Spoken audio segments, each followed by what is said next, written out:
Hey guys, what is going on? That was very exciting. I like seeing that. Welcome, of course, to All Pucked Up, brought to you by MyGarageBar.com and our new partners here, obviously Disruption Network. Thank you so much for that. And boy, I watching that for the first time, man. It's like, you know, it's unreal, isn't it? Yeah. It's kind of cool because we've been talking about bringing this to video rather than just the audio portion of it for about 2 years now, and just to watch that, you're like, oh man, it's all happening. It's all happening. My name is Rich Masucci, and for anybody who hasn't caught this show before, this is actually our third season. Right up until now, everything has been audio. When we say we brought the show over from My Garage Bar, a lot of people don't realize that where we were broadcasting from is actually a bar that was in a garage. Nice bar, don't get me wrong, but it is very a bar. cool. Very cool place. And up until this point, really, we've been that's where we've been operating out of.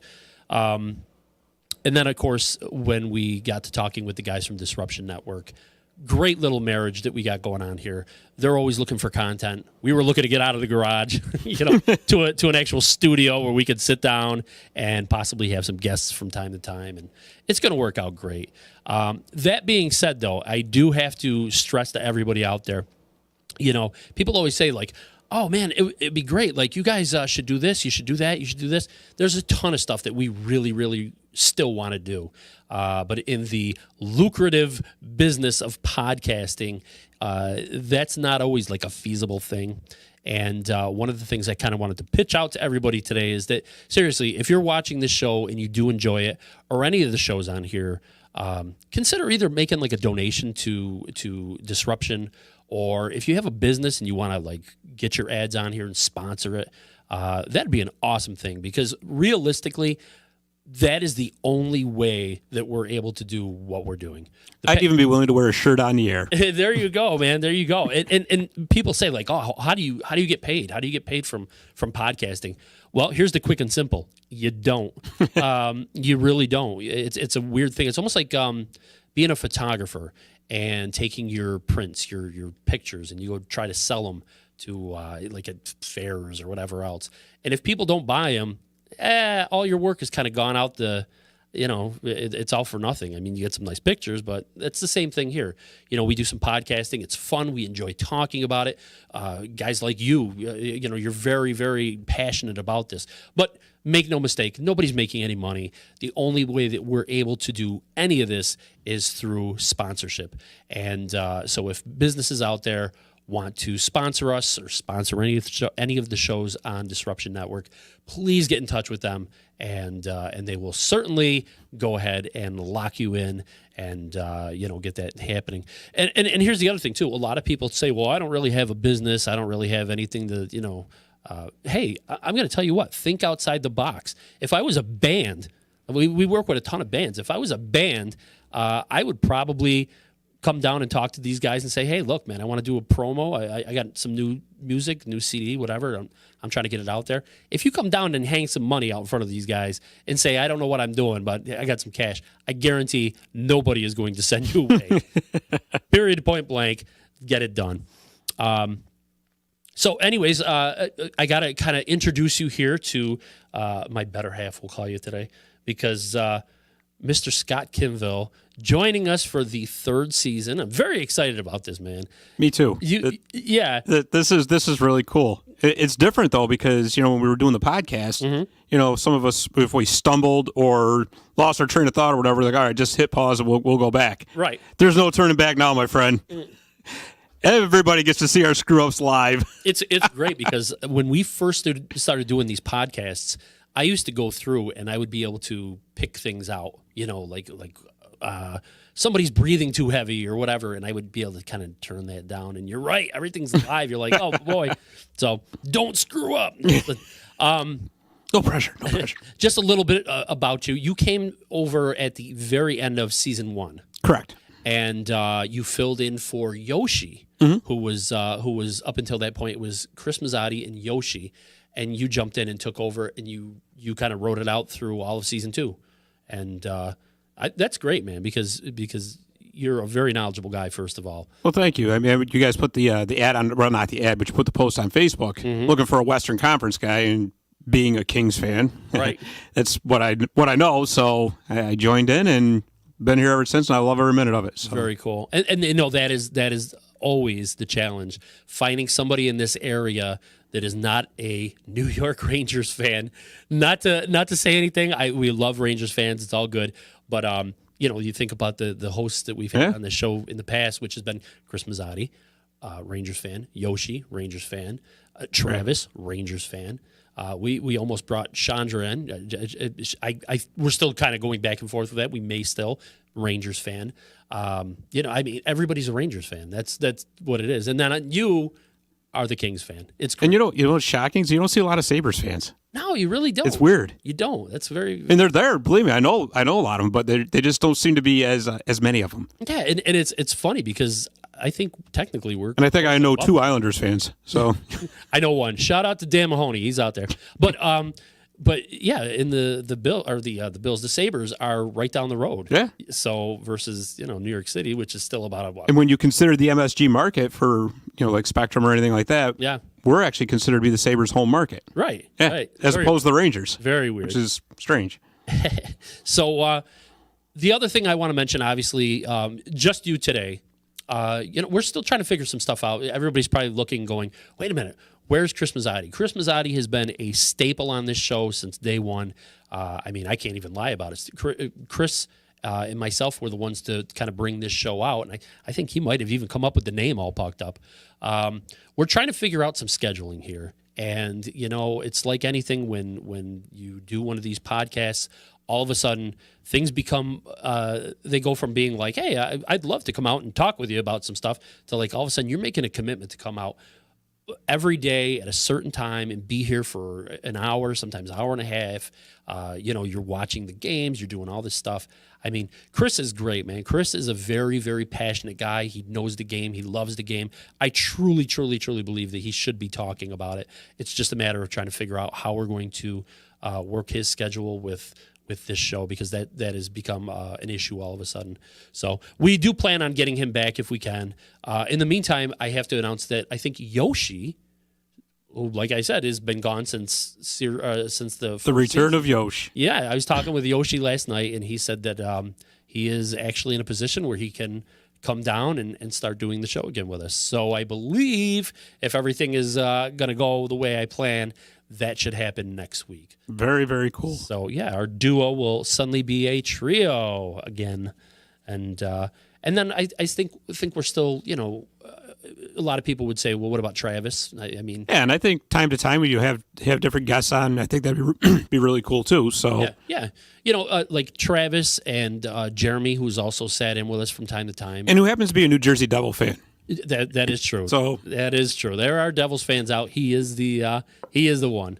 But if we can ever get those guys in, depending on their schedule, we'll certainly cycle them through and see what they're up to. Same thing with Jamie, one of our guys from from 3 and Out. He comes through from time to time because he is a Washington Capitals fan, which is just painful for me because I'm a Penguins fan, and there's some beef right there. Yeah. Anyways, actually, being a Penguins fan, I think just about every team in the league or every fan might have a beef with a Penguins fan, right? They do, because nobody likes Sidney Crosby. And everybody will make you well aware, like, oh, he whines. Let me just ask you a real quick question, and it's totally nothing. Do you still think he whines like he did? You know what? He is not anywhere near as big a whiner as Geno Malkin is, for starters. And I will tell you that for the longest time, I did hate Sidney Crosby. Yeah. Couldn't stand him. But as his career has gone on, and maybe as I've actually got older and matured myself, right, I can appreciate one thing about Sidney Crosby, and I think this is what makes him still one of the top players in the league. He has an ability to make other players around him better. No doubt. If you notice with the Penguins, they don't need to have a $7-8 million winger on his wing to make that team better. Yeah. If you look, normally they're calling up minor leaguers. Yeah. Put him on Crosby's wing. Guess what? The kid just became a 20-goal scorer, and that's rare. That really is. I mean, there's a lot of fantastic, great players in the league. Yep. Not a lot of them can make other players better like that. So I have to say that. It warms my I heart. can't You're believe going I there. can't Yeah. believe I find myself saying this, but it's true. Episode 1, season 3, Scott folds. He puts it all out on the table. It's great. World peace is next, folks. We're going to talk a little bit more about the Penguins in the second half of our show. Hey, Right- just one thing real quick, too, Rich. I didn't mean to cut you off, but with us being live now, this is a fantastic new territory for us. We can take messages, right? we can. If you're out there listening, We can. you can chime in pretty much anytime you want throughout the broadcast, if I'm not mistaken, correct?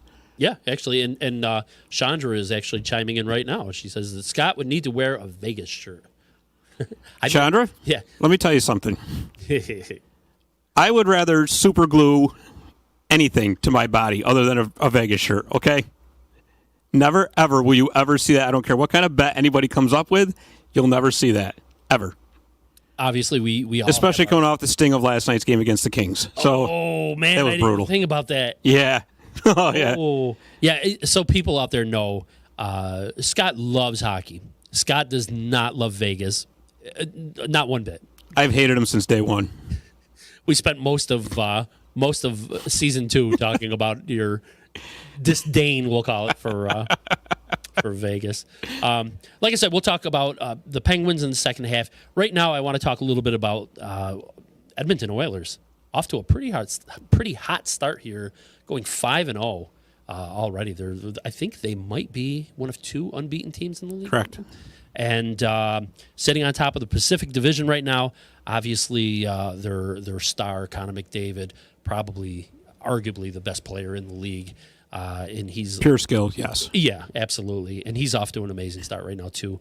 4 goals, 8 assists for 12 points right now, which is leading the league. And I feel like every time this guy touches the puck, he's making things happen. Oh, no kidding, because I actually played Chandra in fantasy hockey this past week, and of course she has Connor McDavid, so believe me, I know all about how great he is from this week. Nice win, by the way, Chandra. Oh, did she beat you? Yes, she did. Nice. Yeah. Hey, I won too. Did you? Yeah. Well, hey, there, you're off and running, I'm pal. off and running. Yep. I had to get that in there because I think I'm sitting number 1 in that division or number 1 in that league right now. A lot of hockey left, Rich. A lot of hockey. I know. I'm a week 1 warrior. We're gonna have that. So let's talk about the Oilers and some of the moves that they made in the offseason here, because when we talk about the Oilers, this is a team that I think for the past couple seasons we've been saying they really, really, really need to get some help in there and help out this guy, help out McDavid, because he's been kind of the shining spot on a very dark island. In 2017, they finished, I should say, in 2017 with a record of 47, 26, and 9, which was good for 103 points, and they finished number 2 overall in the Pacific Division. That was the year they went to the playoffs. I think That heartbreaker against the Ducks. yeah, second round loss. Yeah. There. It was 4 Series- games to 3. It was Yeah, it was a 7-game series game. They shouldn't have lost that game 7. It just it slipped through their fingers, and they just never really recovered from it. And that's exactly it, because the next season we dropped to 78 points in 2018, and then last season it was 79. Neither of those 2 seasons, obviously, they made the playoffs. They didn't. No, make the playoffs. they weren't even close. No, and I think we spent probably the majority of the season talking about how bad they were, because only towards the end they started picking it up. In the beginning, they were abysmal. It was horrible. So let's talk about some of these moves that they've made in the offseason to try to bolster up that roster a little bit. Well, let me tell you, the best move that they made wasn't on the ice. It was off the ice, getting rid of Peter Chiarelli as their general manager. That was the smartest thing they could have possibly done. And bringing in an experienced guy like Ken Holland, who came over from Detroit, who's a general manager there for 26 seasons, I believe it was, comes in, rights the ship, managed to talk Dave Tippett into coming to coach the team, who, if you recall, was going to be a senior consultant or something like that for the new Seattle expansion team that's coming up. Holland talks Tippett into coming behind the bench. All of a sudden, you got a whole change of culture. You got a GM. I'm sorry, I've just never – I think we talked about this last season. I dumped on Peter Chiarelli last season as well. But, I mean, he created a disaster for roster-wise for them. Holland comes in, rights the ship. Now, is this kind of smoke and mirrors so far? We'll see. But right now, they are looking like a team that's playing structured hockey, which is absolutely of the utmost importance. Right. And they're playing with confidence. They're actually playing like they know how to win. which is a fantastic thing. You're going to have to keep Draisaitl on McDavid's left wing for right now, but I'm going to tell you, Ryan Nugent-Hopkins, who was, everybody forgets, he was the number 1 overall pick about 6-7 years ago, I believe it was. Yeah. He has finally developed into that 2C that they've been looking for, that second-line center. So as long as that keeps up, there's really no reason to move Draisaitl off McDavid's wing. And they're going to have some depth. I don't know if they're going to keep this up, but let's applaud the Oilers for what they've done so far. Yeah. Got to give it to them. And I think it's important too, because we're always talking about that the window of opportunity, and the question we've asked over and over and over again is Edmonton squandering that opportunity. Certainly, you got, like we said, one of the best players in the league, and you're not really doing anything with him. You're just letting him exist there, and while other teams are just getting better and getting better and getting better, they were just kind of staying afloat. So do you feel that window, I think that window is going to open up even more. Yep. To be perfectly honest with you, that was a great move they made in the offseason with their arch rival, Calgary. That Lucic for James Neal swap. Yeah. That was fantastic. I mean, a lot of people were saying that really all James Neal needs is a change of scenery. It wasn't working out for him in Calgary. They were right. They were absolutely right. Yeah. And, I mean, even though he's now off McDavid's line, he's still producing. So, how do you argue with that? Yep. I mean, it was basically the same salaries, really, Lucic's and Neal's. I think the same term, too. They got like 4 years left. Both of them around 5.5. Well, actually, Neal's at almost $6 million. Lucic is actually closer to $7 million. Yeah. But Lucic just didn't work out in Edmonton. I mean, he's a great player, but he doesn't fit that mold, that speed mode that they had. And they wanted him to be the enforcer for McDavid. But the problem is, if you can't keep up with the play, what good are you, exactly. right? And I was going to say, I don't really know. I remember when they brought him in, and you're right. He was going to be the veteran presence that was going to kind of like mold that tough team. Right. And it just never really happened. No. And it is what it is. I mean, okay, so they took a shot, but they way overpaid, and they signed him for way too long. Yeah. But another interesting thing, we talked about that trade with their arch rival Calgary. They did a free agent swap, too. Unintentional, I don't think so, but Mike Smith, coming up to Edmonton, and Cam Talbot, who was the goaltender for Edmonton, went down to Calgary. Right. So you can't blame the fall of the Edmonton Oilers on Cam Talbot, but that year that we just referenced where they went to the playoffs and they took the Ducks to 7 games, Cam Talbot was out of this world that year. Yeah. Yep. He was fantastic. And then the following season came and he just kind of fell off a cliff, and much like the rest of the team, he never recovered. Whereas Mike Smith, he had a really good year in Calgary last year. I mean, he's kind of towards the end of his career right now. I believe he's 36 years old. So he's not going to be your number one. He's not going to be your workhorse. But you want to talk about a guy that's going to come in and steady things a little bit, give you a timely boost when you need it. And I think Mikko Koskinen, who's their other goaltender, is going to really benefit from having him around. He's going to be able to learn from him, and he's going to see just what it is to be a poised NHL goaltender. Yeah. And I was going to say that, too. When they brought Koskinen in, I'm trying to remember when they did. It was towards the beginning of last season, if I remember right. Yes. And then Chiarelli, a day before he got fired, signed him to this ridiculous 3-year, I think it was a $7 million per season contract, something like that. I got to look it up, but it was, everybody went, what? And then like less than 24 hours later, they're giving him his pink slip. Everybody's like, well, if you're going to fire him, what did you let him sign this contract for you? Right. But I think, when Koskinen came in there, he had some troubles. He was letting up some softies in there, and everybody wondered, like, what is going on with this guy? And part of me thinks they were using him a lot. Well, they had to. Yeah. They had to. Talbot just didn't have it anymore.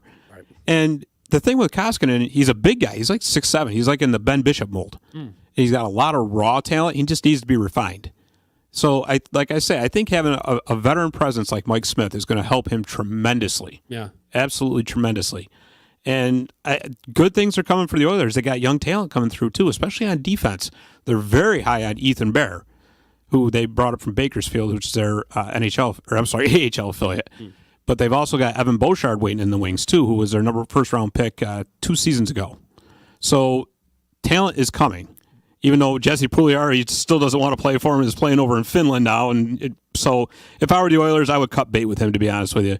Say, look, pal, you don't want to be here. Fine. Don't come. Fine. Whatever. Right. Get what you can get for him and move on. You don't really need that hanging over your head.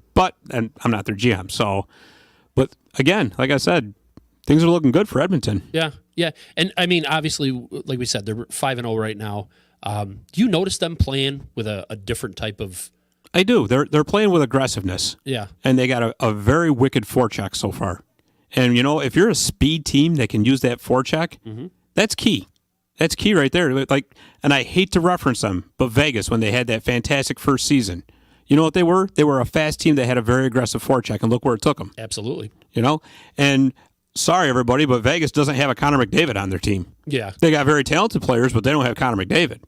So if they can keep this up, and the key for Edmonton, too, is going to be avoiding injuries. I mean, that's key for anybody, but especially with Edmonton. Any of their top guns goes down, they may be hurting for a while. But a lot of hockey to play yet, so... Yeah, there is. So let's see. As I'm watching you, I'm looking up past you. There's like some kid trying to get in the door. Random. So looking at the schedule... Looking at the schedule, I was a little bit surprised to see that they only have Edmonton only has 2 divisional games this whole month of October, and those were the 2 first games of the season. Actually, that was against the Canucks and the Kings. They don't see another opponent from the Pacific until November 4th when they play the Coyotes. But they do have some interesting matchups in there, and I guess a few.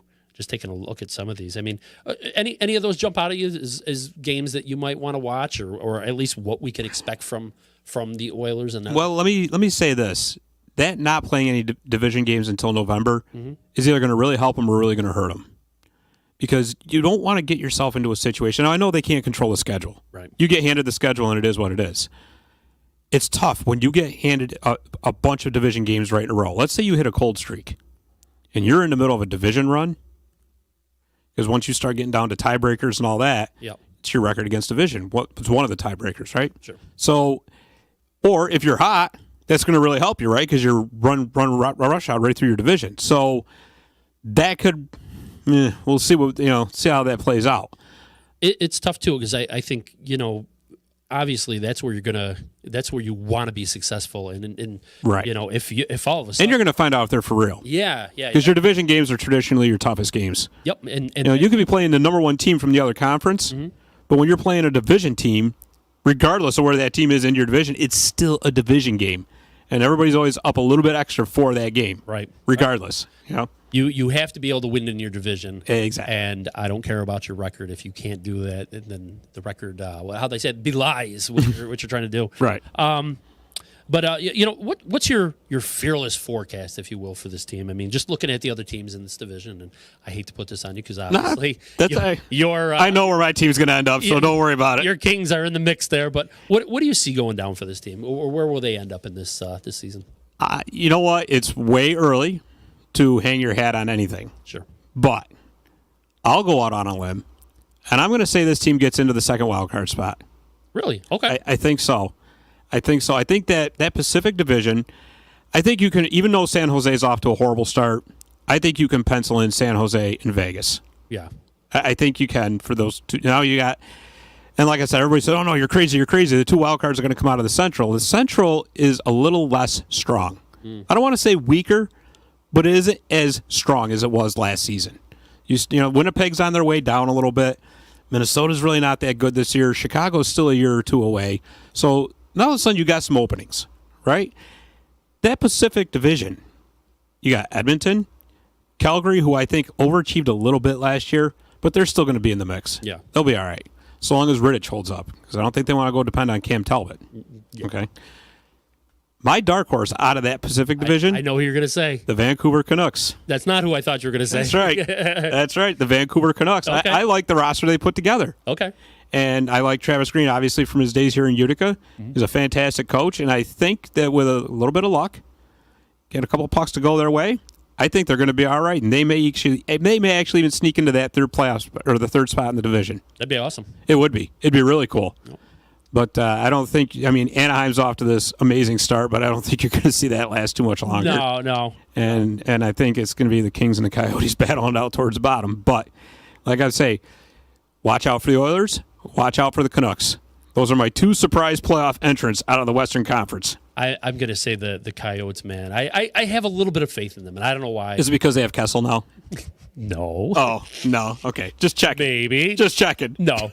No, actually, I'll tell you what, man. I got a chance to watch a lot of their games last year, and I don't know, something about that team. I just kind of dig them. Well, they're a scrappy bunch, and they're young. Scrappy. Yeah. And they're young. Yep. So hopefully they have a little bit better of a season. I don't know.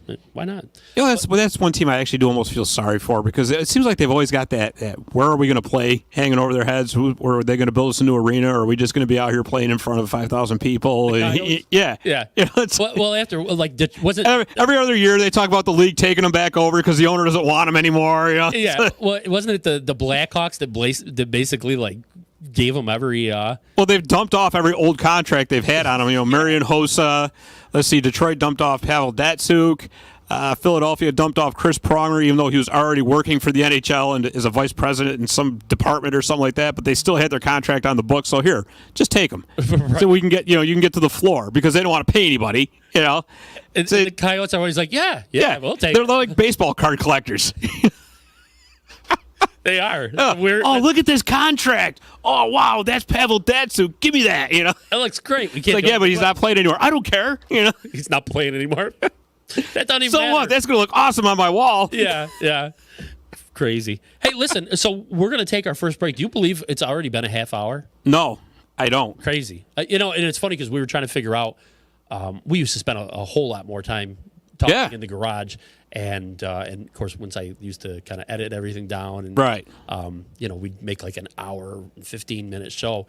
Time flies, man. Well, you know what it is? There's no clock in here. No, I know we're in our new digs here, still trying to get. It's a time warp. Yeah, right. We don't even know. Listen, you do something for every show, and that is what you call breakaway trivia. That's right. And I'm going to let you do the breakaway trivia, and okay, and then. Which is very similar to what we do on 3 and Out with Moss's Mindbender. Aha. See how all these shows work? It's the Rich Masucci formula. Yeah. We'll wait and see if it works.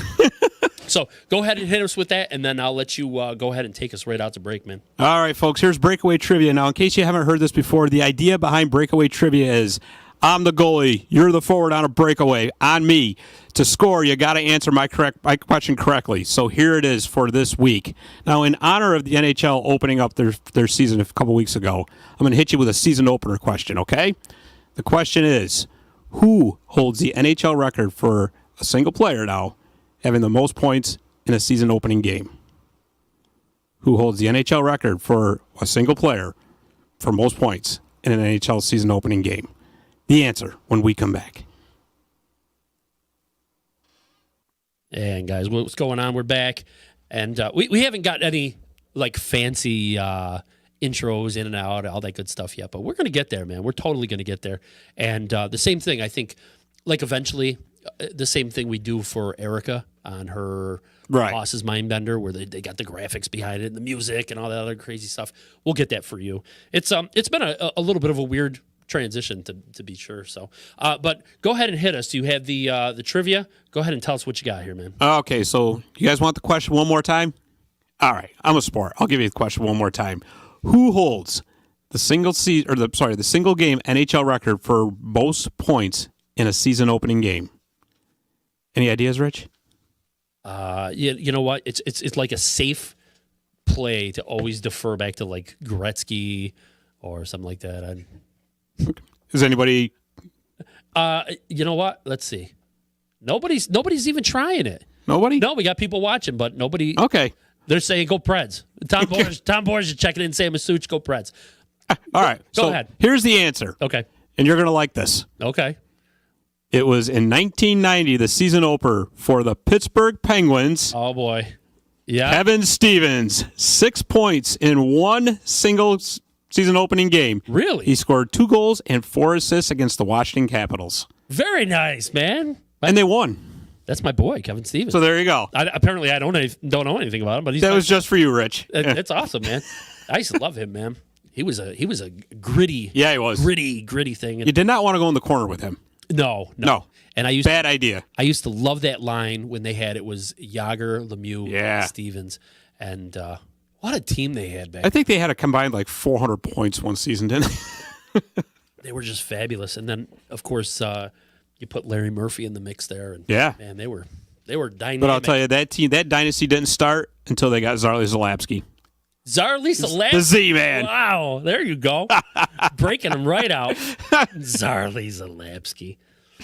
And I do have to apologize to everybody because somebody actually had told me, they texted me like, dude, you sound very hoarse. I have been sick for oh my God, this is like the 8th day now. I don't know what in the world I have, but I went to the doctor thinking like, boy, this has got to be strep throat or something crazy. Where's the Penguins start? Yeah, well, you know what the doctor told me? I felt so stupid. I go in there, he puts me through all the tests, and then he goes, looks like you have a sore throat. Like, really? No way. So I have a sore throat, really? That's awesome, man. And then they sent me home with some Robitussin. Really? I'm like, I may never go to a doctor again. From this point on, I don't care if I've got like, you should have just had Jamie check you out for that matter. Yeah. I don't care if I have like leprosy and my arm falls off. I'm not going to the doctor ever again. I felt like an idiot. So, I mentioned in the second half here, we were going to talk about some Pittsburgh Penguins, my boys. And I try not to be too biased, man, but it's hard though. It is hard every now and then. I know. Listen, the Penguins are in a weird situation right now where, they've got a very good team. I'll be the first to say. I think they're going to have a very good team. But and what's it, 4-2? I believe they're at right now. I'm looking at their 4-2, and but for years when we were talking about this team, we always used to say the big three, which was obviously Crosby, Malkin, and Kessel. On offense, that is. And that changed, obviously, for the first time in a while this offseason with Kessel going over to the Coyotes. And I don't know. I guess we should probably talk about some of these roster changes on here, too, because there was a few of them. And I know that one of the big things this team was looking to do was get a little grittier. They were looking to get a little more physical because that has been a glaring problem over the last, forever. I hate to say it, but the Capitals exposed that for you guys. They absolutely did. They wrote the blueprint on how to beat the Penguins, and that is deploy Tom Wilson. Basically, everybody knows that you hit those stars, you hit Crosby, and you hit especially Malkin. And they come unglued because they're not allowed to just skate and score. And all of a sudden, especially Gino, he's taken stupid penalties. He's been... Won't be taking any for a while now, though. No, that is very true with him. Now he's going to be taking a nice rest. I'm still not quite sure what it was that happened with him. I don't know either. And they're being very tight-lipped about it, too. Did you see that play? Yeah, I did. And it's just one of those weird plays. But, I mean, even in reference to, like, obviously I'm not going to reference the Kings too much because there's really not too much to talk about. But when Jeff Carter got hurt a couple years ago, he looked like an innocent enough play. He got tangled up in the boards. Mm-hmm. Skate came up along the back of his leg. Now, the professional socks that they wear are actually like Kevlar socks. They're supposed to protect against that kind of stuff. Yeah. Well, it turns out he cut a tendon. Really? And it's screwed him up ever since. He hasn't been the same. He missed pretty much the rest of that season. Yeah. And then he came back last year, and he's lost a step as far as his speed. He just, it's not the same. So even innocent-looking plays and stuff, you would think, what's that? It wasn't too bad. Well, you just don't know, Yeah, I remember that play specifically. It was against Montreal. Yeah, and he like just tangled skates with his own teammate. I can't remember who it was, and then he just was over near the boards. Mm-hmm. He took a knee and didn't get back up. And that was it. What happened? I'm very confused there. And of course, everything, like you said, very tight-lipped. Everything is lower body injuries. Right. We've done segments about that. How goofy it sounds. The guy's lost his leg and it's lower. Just an LBI. He'll be back. He's out for the next 6 months with We just got to order some special duct tape for him. He'll be fine. Yeah. But let me ask you. I mean, they got rid of Mata. That was a huge one, I think. Because Mata was one of those players that. Do I want to say soft? Soft. Go ahead. He's a little soft, man. He's a little soft, and he made some very, very timely mistakes that cost some goals that we couldn't afford. Right. That they couldn't afford. I don't play for the team. But do you think with the guys that they're bringing in right now, do you think they've done that? They got a little bit grittier. They got a little bit younger. Was definitely where. Well, and they wanted to get more cap space too. That was the big thing behind getting Kessel out of there. Yeah. And for some reason, I don't understand it with Phil Kessel, why it seems like every team he plays for winds up hating him. I don't know why. Obviously, I don't follow the Penguins that closely, so I don't watch. I don't read their blogs or their reporters or anything like that. But he had a hard time in Toronto. Of course, anybody will have a hard time in Toronto when they're not winning. Right. That's a nightmare situation in itself. But they figured getting rid of Kessel was going to be the problem solver, and he's not off to a very good start in Arizona. That's for sure. I think he's going to come around out there. It's a matter of getting used to your new teammates and all that.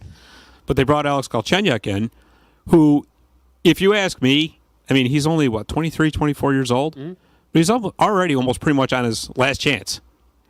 Think about it. He came into Montreal as a first-round pick. He had all this hype behind him.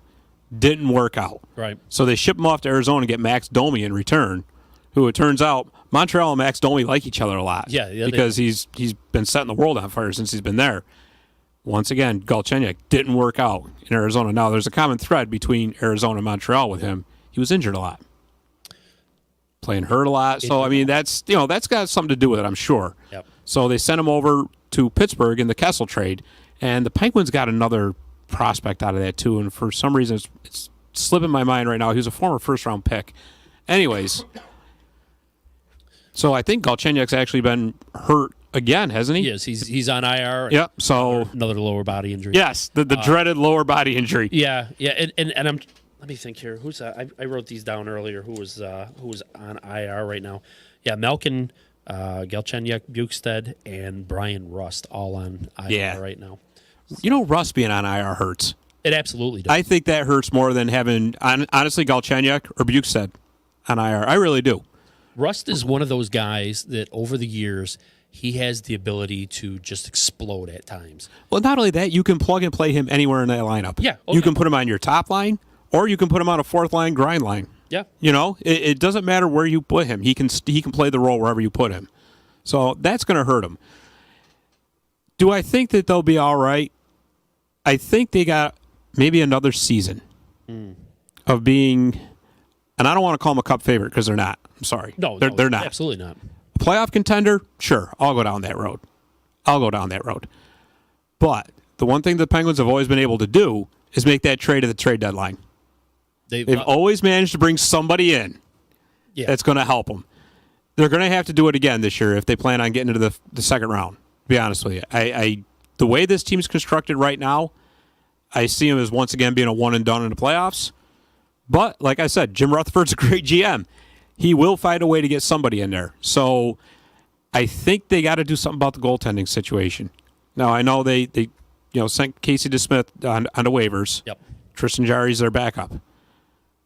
Having Matt Murray having to play 60, 65 games would terrify me if I was a Penguins fan. Absolutely terrify me. Great goaltender, but he's made of glass. Yep. He's another one that's injured, constantly hurt. Yep. So I think that's got to be one of the Penguins' priorities is to get another veteran goaltender in there to at least be able to stem the tide a little bit. If not for anything, maybe give Murray a break because I just don't see Jarry being the guy. Yeah. To be perfectly honest with you. I'm kind of surprised they didn't put on more of a push to get a number, like a real. And there's plenty of them out there, too. That's the thing. Yeah. It almost seems like there's an overabundance of goaltending in the NHL now. Yeah, I mean, I don't want to sell Jarry short because, he's all right. Me neither. Neither. But there certainly was better. But let me put it to you this way. If Matt Murray were to go on IR for a week-to-week injury with a dreaded lower body injury, we'll say, what do you think it does to the Penguins? I'm going to tell you what, it sends us into a frenzy because, man, that is some risky business right there. You're right. I mean, Matt Murray is often injured. And the other thing that's going to, down the road, and I'm not saying this season, but I think going forward, you guys have pretty much depleted out your prospect pool, haven't you? I mean, you guys got any hot shots coming through? No, because all those years of making, and they've been on a fantastic run. Yeah. Don't get me wrong. But all those years of having the lower round draft, first round, or no first round pick because they're trading them to get players in at the trade deadline to help them go on a run, which is fine. Yep. You do what you got to do when you're in your window, right? But eventually that catches up to you. Sure. It really does. Ask the Kings, ask the Hawks. Mm-hmm. The Hawks will tell you, they're starting to come back a little bit now, but they went to the doldrums for a bit because they didn't have any draft capital. So, I mean, I don't really know if we've got any big hot shot stars down there. Like you said, for years, it was always like Wilkes-Barre, boom, pulling everybody out of there. Right. And there's been some great names that we've pulled up. Gensel. Oh, yeah, absolutely, Gensel. Zach Aston Reese before he ran into Tom Wilson in the playoffs. He was doing fantastic. There's that name again. Yeah. I just love throwing that out there just to see the look on your face. What was it? It broke his jaw. Yeah. God, man. It was pretty brutal, too. Guy, I wish he just did. Well, you guys got rid of Ryan Reeves. Yeah. I know. That was our enforcer for like a hot 5 minutes. But hey, I'll tell you what. Do yourselves a favor. Have Jack Johnson pick a fight with Tom Wilson. I'll tell you what, but put him on good Branson. That's right. I think that's why the Penguins picked up Goodbranson. They had to get a little meaner on defense. Had to, because Tom Wilson was terrorizing. Exactly. And I mentioned the blueprint before. He wrote the freaking blueprint. Right. Just you put him on the ice, and all of a sudden it was like, man, the whole game changed. It did. The whole dynamics of the game changed. Well, because then all of a sudden now the Penguins' heads are on swivels. Yeah. They're looking, where is he? Where is he? And we had a couple guys that that are like, they'll step up and fight like Hornquist. Right. But he's not. But you know what? He's more of a grinder kind of guy. He's not a fighter. He's not a fighter. He's not an enforcer. Not at all. You really good. Go to the dirty areas in front of the net. Sure. Yeah. And he's great at it. But you want him to drop the gloves? And really, do you want a guy like Hornquist dropping the gloves? No. Being off the ice for 5 minutes, In the meantime, you get a power play, which is his specialty. Yep. And he can't because he's in the box for fighting. So he's too valuable. Exactly. So, but that year, especially when they rolled out Tom Wilson and Smith Pelly. Yeah. And that was the end. They terrorized the Penguins. Of course, the problem is now the Caps got Radko Gudas on top of it. Yeah, I know. They. Oh, God. And obviously... Slapshot, DC style. Coming over from Philly, of all places. Yeah, come on. Good Lord. Just can't clean that one up. But you are correct when you say that, I think a lot of teams look at the Penguins as they had their back-to-back run a couple years ago. And they've been one of the longest, I think they are the longest consecutive season. Yeah, they're at 13, correct? 13, making it to the playoffs. Yeah, but I don't know. So they're halfway there to Detroit's record. I know, isn't that scary? It's amazing. It's absolutely amazing. But I don't know if anybody really looks at them like. They don't scare people like they used to. No, they don't. And it's they've still got enough on that roster to get to the playoffs.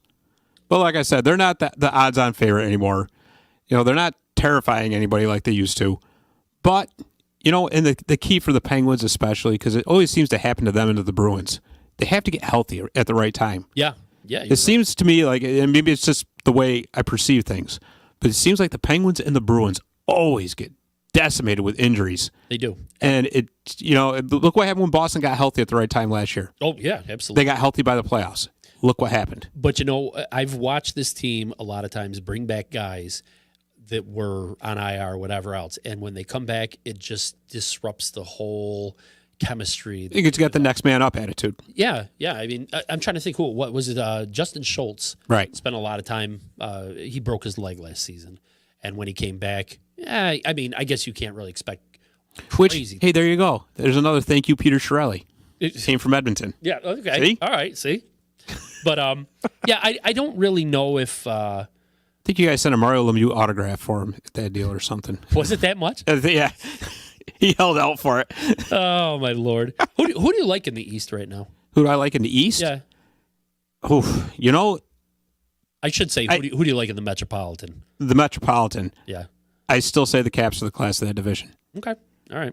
I think ultimately Tampa Bay is going to end up winning out in the Atlantic again. Yep. There's just too much talent there. I know they're off to kind of a little sputtering start for them anyways. They're going to get better. Toronto's going to right the ship. I mean, they've been kind of an up and down kind of deal. Mm-hmm. But I'll tell you what, that Eastern Conference has suddenly got a lot tougher than it used to be. I agree. It really has. You look at teams like Buffalo and Detroit who are making leaps and bounds improvements. They're not quite playoff teams yet, but they're there. Buffalo is actually shocking me. That- I'm trying to temper my expectations because Yeah, we don't. past- Because everybody jumped on the bandwagon last year too. Remember? like, yeah, oh, look at that, 10 Buffalo. wins in a row, and then all of a sudden. yeah, they just blew up. You're like, whoa, what happened to Buffalo? They just died. Well, if you remember, they got maligned in the offseason for bringing in Ralph Kruger. Oh, he's a soccer coach. Yeah. But you know what? Maybe it was that different way of seeing things. And not to mention, all that young talent that they've been able to stockpile from being so terrible for all those years is finally starting to pay off. You're right. And I'll tell you, I think within a year or two, you're going to see Jack Eichel be a Hart Trophy candidate. That's my fearless prediction right there. Another fearless one. Yeah. Hey, so the Penguins, let's see. Sorry, I didn't mean to get sidetracked. No. You're fine. So this week they're going to be playing a lot of home games, if I'm reading this right, against some visiting West Coast teams. So you're not really going to see too much of. You're not going to see any of their anybody from the East at all. Next week, though, I'm looking at this, and they've got games against the Panthers and Lightning, and that's when they head down to Florida. They're going to be playing that little sweep through there. The little loop. Yeah, those should be some fun games. They should be. And who do you like in those? I think that they'll be able to hang with Florida, even though I like Florida as one of the wild card picks out of the East this year. I know they've been kind of touch and go so far this year, but they got a lot of talent on that team. There's a ton of talent.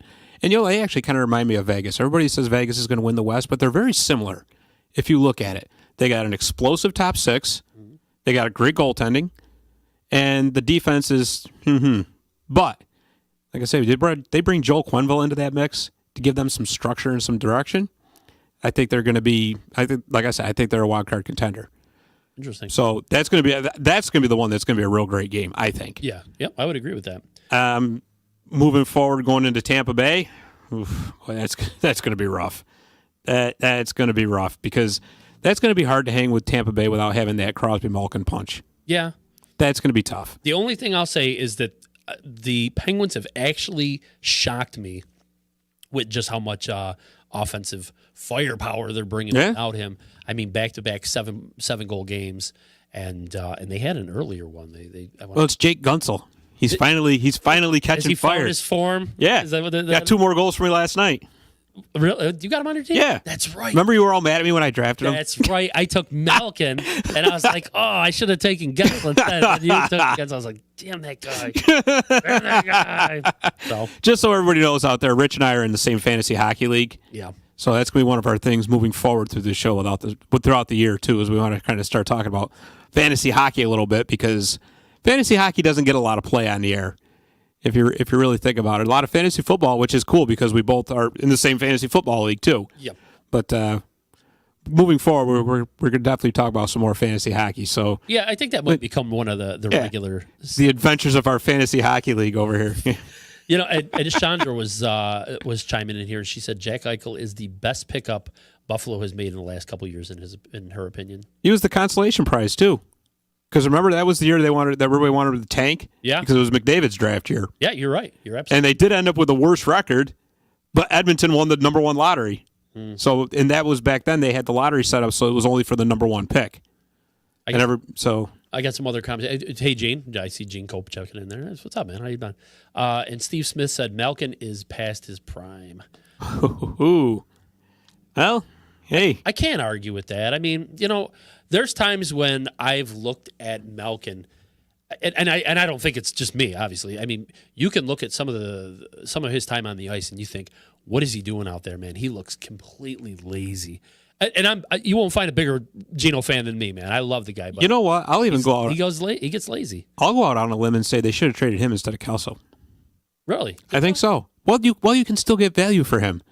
If you look at his contract, he's got $9 million per year, and I think he's still got 4 or 5 seasons left. Yeah. So if you can get something for him while it's still there to get rid of that contract too, I don't think they ever. I tell you what, he would definitely bring back a top line prospect.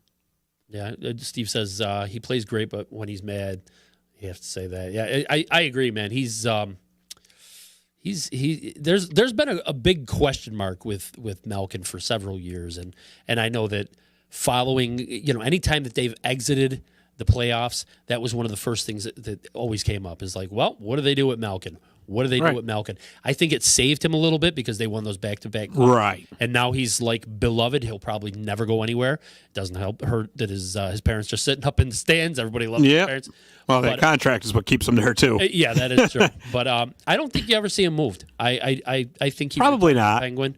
Crosby Probably- obviously going to retire a Penguin. Unless they leave him unprotected in the expansion draft. They leave it. No way. Well, I don't think they can anyway. I think he's got a no move clause, to be honest with you. Is it, no, Because if you have a no move clause, Yeah. you have to be protected in an expansion draft. No trade, you're fair game. that's an interesting thing though, because if they had too many people on no trade clause, I don't know how that works. Well, look at the mess Chicago had during the Vegas. Yeah, I mean, they had to actually move some contracts to be able to be compliant to have. that's what I'm the saying. setup. Yes. So- yeah, that's interesting. Yeah. I don't like that style of plucking everybody's. No, you know what? Seattle's going to get the same rules. Yeah. Yep. But this time around, I think it's going to be a little bit different. I don't want to get sidetracked too much, and we definitely talk about this on another show. But mark my words, the Seattle draft is going to be a bit different because by then, the cap is going to be increased significantly. You watch, because they're going to have a new TV contract coming in, and that's all hockey-related revenue, which goes towards how they figure the salary cap, Yeah. and everybody's going to want more money, right? So increase with the cap. Now teams aren't going to be so desperate to unload contracts like they were with Vegas. Right. Give up the farm just to get rid of one contract, right? So it's going to be different. But that no move clause, that it's still in there unless he waives it. But why would he waive it? I You know what I mean? Never would. Never. That makes sense.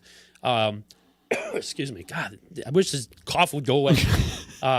Steve Smith saying again, he said he's an above average player. He puts up numbers, but is he worth the money?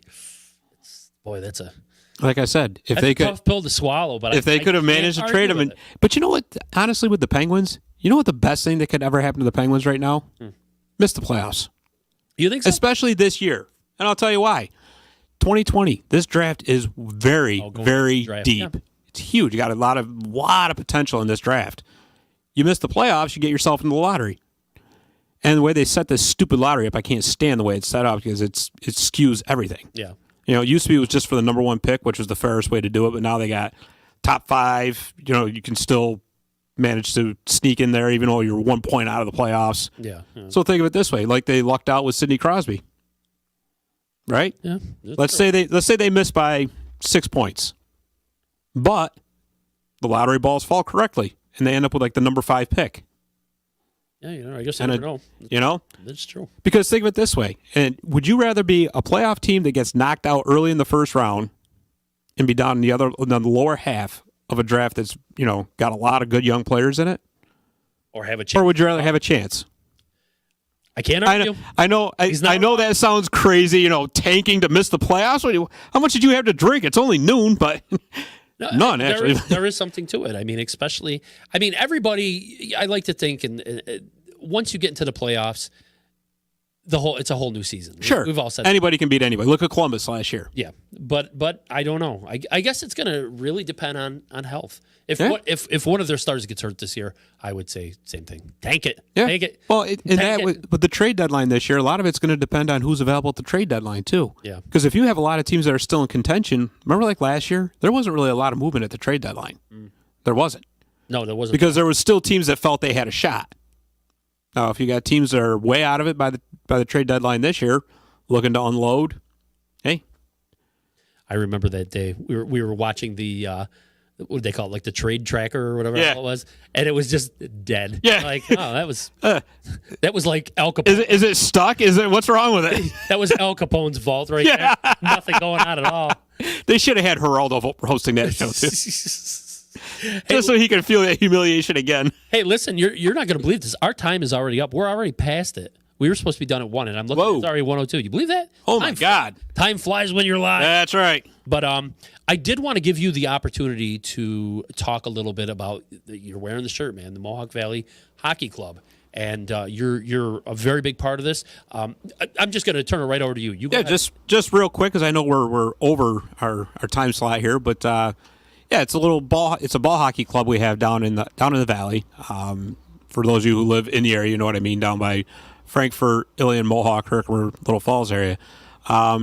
No skating. It's all floor hockey, really. We play out of local gymnasiums. We have our own youth program, which we have signups for going on right now, actually.